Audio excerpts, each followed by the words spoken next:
tinatanong ko kung anong oras ka ba darating, kay Jonas, kay Jay. Since hindi siya sumasagot, sinubukan kong tawagan pero wala na siya sa ere.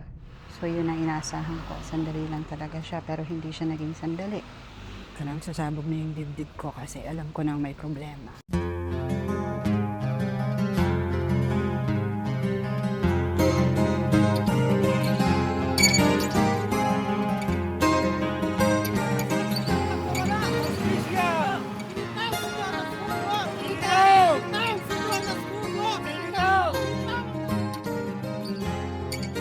If he will show up again alive, chances are it should be within 1 month of disappearance.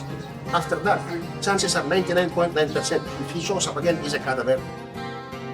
Pero ang tingin ko mukhang uso na talaga ngayon itago ang katotohanan. No? Sino ba ang may mas mataas ang authority? Military authority or civilian authority?